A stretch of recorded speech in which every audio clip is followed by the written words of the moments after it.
dear plus one students, welcome back to EduPod. So, എന്നെ നിങ്ങൾക്കൊരു പുതിയ ഫേസ് ആയിരിക്കും അല്ലേ? Yes, my name is Shafi and currently pursuing BTech at NIT Calicut.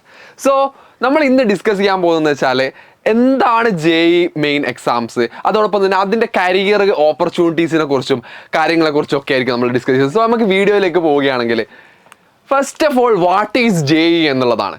എന്താണ് JEE എന്ന് ചോദിച്ചാൽ ഇറ്റ് ഈസ് സിമ്പിൾ. ലൈക്ക് NITകളിലേക്കും IITകളിലേക്കും IIITകളിലേക്കും അതോടൊപ്പം തന്നെ ഗവൺമെൻറ് ഫണ്ടഡ് ഇൻസ്റ്റിറ്റ്യൂട്ടുകളിലേക്കുമുള്ള എൻട്രൻസ് ടെസ്റ്റാണ് ആക്ച്വലി JEE എന്ന് പറയുന്നത്. ഇനി JEE എക്സാംസ് രണ്ടായിട്ടുണ്ട് ക്ലാസിഫൈ ചെയ്തിട്ട്, അതായത് JEE മെയിനും JEE അഡ്വാൻസും. JEE മെയിൻ എന്ന് പറയുമ്പോൾ ഇത് NITകളിലേക്കും IIITകളിലേക്കും GIFT അഥവാ ഗവൺമെൻറ് ഫണ്ടഡ് ഇൻസ്റ്റിറ്റ്യൂട്ട്സുകളിലേക്കും വേണ്ടിയിട്ടുള്ള എക്സാമാണ്. സോ അതിന് ഒരു ക്വാളിഫയിങ് എക്സാം കൂടിയാണ്. അതായത് നമുക്ക് JEE അഡ്വാൻസ് എഴുതണമെങ്കിൽ JEE മെയിനിൽ ടോപ്പ് വരുന്ന 2,50,000 സ്റ്റുഡൻസിന് മാത്രമേ എന്ത് എഴുതാൻ പറ്റുള്ളൂ, JEE അഡ്വാൻസ് എഴുതാൻ പറ്റുള്ളൂ. JEE മെയിന് ക്വാളിഫയിങ് എക്സാമാണ്. NITകളിലേക്കും IIITകളിലേക്കും ഗവൺമെൻറ് ഫണ്ടഡ് ഇൻസ്റ്റിറ്റ്യൂട്ട്സുകളിലേക്കുമുള്ള എക്സാമാണ്. സോ ഇതിന് എന്താണ് JEE മെയിൻസ് എഴുതിയതിന് ശേഷം നമുക്ക് കിട്ടാൻ പോകുന്ന UG ഗ്രാജുവേഷൻ എന്താണ് എന്ന് ചോദിച്ചാൽ ഇറ്റ്സ് ആക്ച്വലി എഞ്ചിനീയറിംഗ് അഥവാ BTech എന്നാണ് പറയുക. സോ നിങ്ങൾ പലരും BTech നോർമൽ കോളേജുകളിൽ നിന്നൊക്കെ വ്യത്യസ്തമായിട്ട് IITകളെ കുറിച്ചിട്ടും NITകളെ കുറിച്ചും ഒക്കെ കേട്ടിട്ടുണ്ടാവും. സോ എന്താണ് എഞ്ചിനീയറിംഗ് എന്ന് ചോദിച്ചാൽ it is not about just an equation, ഒരു ഇക്വേഷൻ മെമ്മറൈസ് ചെയ്യുക എന്നുള്ളതല്ല. ഡീപ്പ് കോൺസെപ്ഷ്യൽ ആയിട്ടും അതോടൊപ്പം തന്നെ നമ്മൾ ഒരുപാട് ടെക്നോളജീസിലേക്കും സിസ്റ്റത്തിലേക്കും ഒക്കെ അപ്ലൈ ചെയ്യേണ്ട രീതിക്കുള്ള കൺസെപ്ഷ്യൽ ക്ലാരിറ്റിയും സാധനങ്ങളും ഒക്കെ വേണ്ട സാധനമാണ് ആക്ച്വലി എഞ്ചിനീയറിംഗ് എന്ന് പറയുന്നത്. നമ്മൾ ആർട്ടിഫിഷ്യൽ ഇൻ്റലിജൻസ് അഥവാ AI നിർമ്മിത ബുദ്ധിയിലേക്കും ഒക്കെ കോൺട്രിബ്യൂട്ട് ചെയ്യുന്ന ടെക്നോളജി ഫീൽഡിലേക്കും ഒക്കെ നമുക്ക് ആവശ്യമായിട്ടുള്ള സാധനമാണ് എഞ്ചിനീയറിംഗ് എന്ന് പറയുന്നത്. ദെൻ വാട്ട് ഈസ് എഞ്ചിനീയറിംഗ് എന്ന് ചോദിച്ചാൽ ഇറ്റ് ഈസ് ലൈക്ക് നമ്മളെ NITയിൽ പഠിപ്പിച്ചുകൊണ്ടിരിക്കുന്ന സാർ പറഞ്ഞിരുന്നു, അതായത് റിസർച്ചേഴ്സ് എന്ത് ചെയ്യും, ഓരോ പുതിയ കണ്ടുപിടുത്തങ്ങൾ കണ്ടുപിടിക്കും. ബട്ട് ആ കണ്ടുപിടുത്തം നമ്മുടെ നോർമൽ ലൈഫിലേക്ക് എങ്ങനെ അപ്ലൈ ചെയ്യും എന്നുള്ളത് ചിന്തിച്ചിട്ട് അതിനെ ഒരു അപ്ലിക്കബിൾ ആയിട്ടൊരു പ്രാക്ടിക്കൽ സാധനമാക്കി മാറ്റുന്ന ആൾക്കാരാണ് ആക്ച്വലി ദ ഗുഡ് എഞ്ചിനീയേഴ്സ് എന്ന് പറയുന്നത്.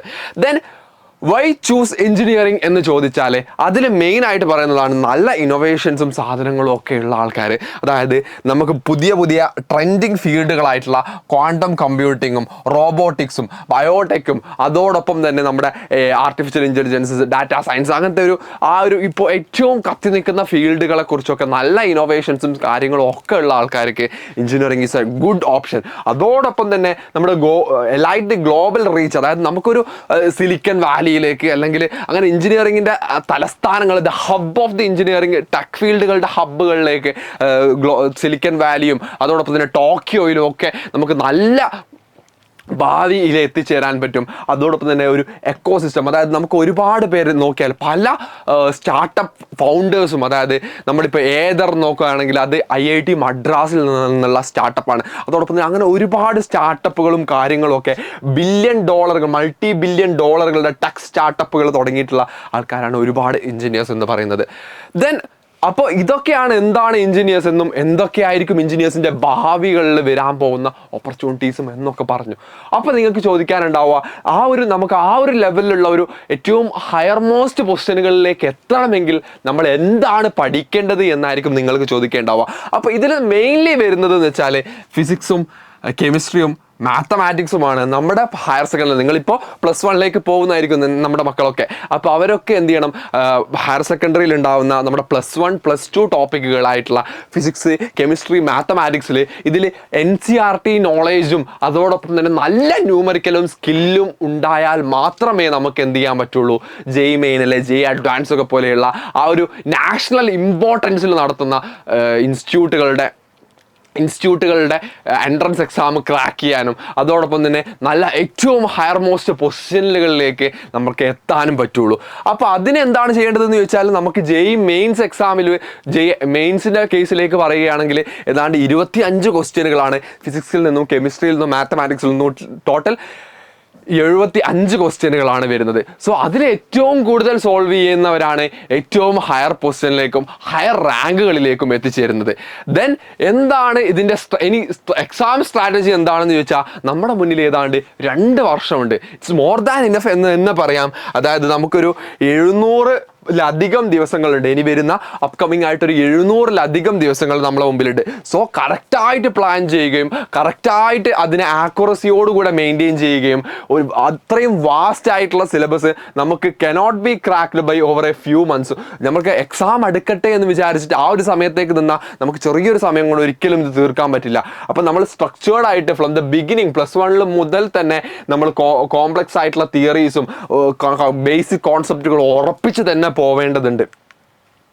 ദെൻ ക്രൂഷ്യൽ സ്ട്രാറ്റജീസ് സ്കിൽസുകൾ എന്തൊക്കെയാണെന്ന് ചോദിച്ചാൽ ഇൻഫിനിറ്റ് കൺസിസ്റ്റൻസി. ഞാനിവിടെ ഉപയോഗിച്ച ടേം നിങ്ങൾ നോക്കി, ഇൻഫിനിറ്റ് കൺസിസ്റ്റൻസി. ആ ഇൻഫിനിറ്റ് എന്നുള്ളതിന് ഒരു നമ്മൾ അറിയേണ്ട, നമുക്ക് ഇൻഫിനിറ്റി എന്ന് വെച്ചാൽ എത്രത്തോളം, അതായത് ഞാൻ പറഞ്ഞു 700 ദിവസം നമ്മളെ മുമ്പിലുണ്ട് ഇനിയും. അപ്പോൾ 700-ലധികം ദിവസം എല്ലാ ദിവസവും നമ്മൾ ഏതെങ്കിലും ഒരു ദിവസം 15 മണിക്കൂർ പഠിക്കുക എന്നുള്ളതല്ല ഞാൻ പറയുന്നത്. എല്ലാ ദിവസവും ഒരേ റിലേ പോലെ ഒരേ സ്പ്രിന്റിൽ നമ്മൾ ഓടി തീർക്കേണ്ടതുണ്ട്. അതോടൊപ്പം തന്നെ അൺഈൽഡിങ് ഡിസിപ്ലിൻ, അടിപൊളിയായിട്ടുള്ള ഡിസിപ്ലിൻ വേണം. എല്ലാ ദിവസവും സ്ട്രക്ചേർഡായിട്ട് പഠിക്കുകയും സ്ട്രക്ചേർഡായിട്ട് മുമ്പോട്ട് കൊണ്ടുപോവുകയും വേണം. Then analytical thinking capability. അതായത് നമുക്ക് ഇപ്പോൾ ഒരുപാട് സാധനങ്ങൾ നമ്മൾ പ്രാക്ടിക്കലൈസ് ചെയ്തത്, അത് ഞാൻ പറഞ്ഞു, ഞാൻ പേഴ്സണലി ഒരു JEE ക്രാക്ക് ചെയ്ത ഒരാളെന്ന നിലയ്ക്ക് എനിക്ക് സംസാരിക്കാൻ പറ്റും നിങ്ങളുമായിട്ട്. അതായത് നമുക്ക് എന്ത് വേണം, അനലിറ്റിക്കൽ സ്കില്ലും ന്യൂമറിക്കൽ സോൾവിങ് സ്കില്ലും നമ്മൾ ആർജിച്ചെടുക്കേണ്ടതുണ്ട്. ഇപ്പോൾ +1 +2 കഴിഞ്ഞിട്ട് ഒരുപക്ഷെ റിപ്പീറ്റിനൊക്കെ പോകുന്നത് ഏത് സ്റ്റുഡൻറ്റിനോട് ചോദിച്ചാലും ആ സ്റ്റുഡൻറ്റ് പറയുന്ന കാര്യമാണ് ന്യൂമറിക്കൽ സ്കില്ലിലുള്ള പ്രശ്നങ്ങളെക്കുറിച്ചും ന്യൂമറിക്കൽ സ്കില്ല് ചെയ്യാൻ പറ്റുന്നില്ല എന്നുള്ള ഒരു വിഷമോ കാര്യങ്ങളോ ഒക്കെ പറയുന്നത്.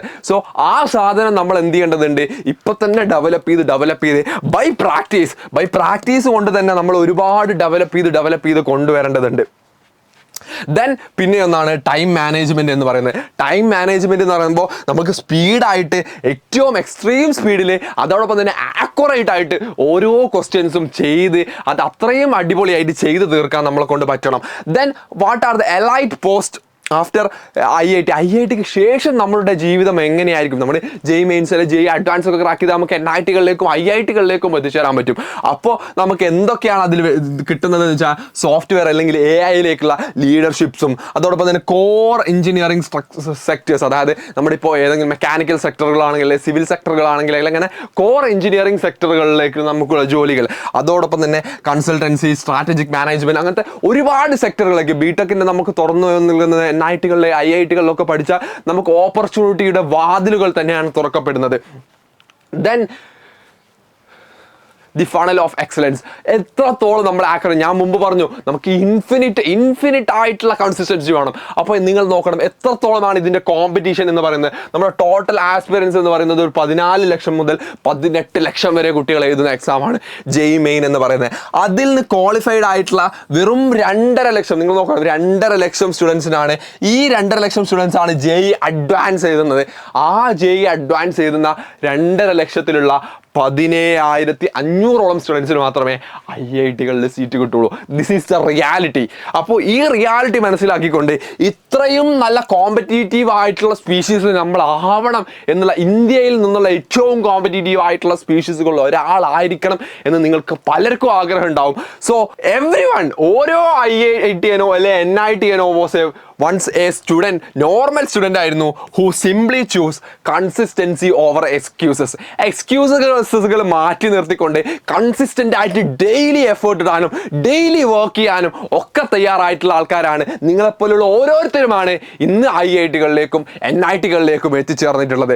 സോ നിങ്ങൾക്ക് ഇനി ഉണ്ടാവുന്ന തോട്ട്സ് എന്ന് പറഞ്ഞാൽ എങ്ങനെ ഞങ്ങൾ ഇത് ക്രാക്ക് ചെയ്യും, എങ്ങനെ ഇതിനെ ഗൈഡ് ചെയ്യും, എങ്ങനെ ഇതിനെ സപ്പോർട്ട് ചെയ്യും എന്നുള്ളതാണെങ്കിൽ ഇങ്ങനെയുള്ള സിലബസുകളൊക്കെ ഏറ്റവും സിംപ്ലിഫൈഡ് ആയിട്ട് നിങ്ങളിലേക്ക് എത്തിച്ചേരാം. അതോടൊപ്പം തന്നെ ഒരുപാട് എക്സാംസുകളുടെയും കറക്റ്റായിട്ടുള്ള ഗൈഡൻസും കറക്റ്റായിട്ടുള്ള പ്രോപ്പർ സ്കിൽസും മാനേജ്മെൻറ്റ്സും ടൈം മാനേജ്മെൻറ്റും ഒക്കെ എവിടെ കിട്ടുമെന്ന് ചോദിച്ചാൽ ഫോർ ദാറ്റ് എജ്യൂപോർട്ട് കൂടെയുണ്ട് മക്കളെ. നിങ്ങൾക്ക് ഞങ്ങളുടെ നീറ്റ് അല്ലെങ്കിൽ JEEയുടെ എക്സാംസിൻ്റെ +1 +2ൻ്റെ ഒപ്പമുള്ള ബാച്ചുകൾ നമ്മൾ സ്റ്റാർട്ട് ചെയ്തിട്ടുണ്ട്. സോ നിങ്ങൾക്ക് അതിൽ ജോയിൻ ചെയ്യാൻ താല്പര്യമുണ്ടെങ്കിൽ ഞങ്ങളുടെ ഫസ്റ്റ് കമൻറ്റിൽ ഇതിനെക്കുറിച്ചുള്ള ഗൂഗിൾ ഫോം ഉണ്ടാവും. So just fill it. Then നിങ്ങൾ ഏവരെയും ഒരു 2 വർഷങ്ങൾക്ക് ശേഷം NITians IITians ആയിട്ട് കാണാൻ പറ്റട്ടെ എന്ന് ആശംസിച്ചുകൊണ്ട് ബൈ ബൈ.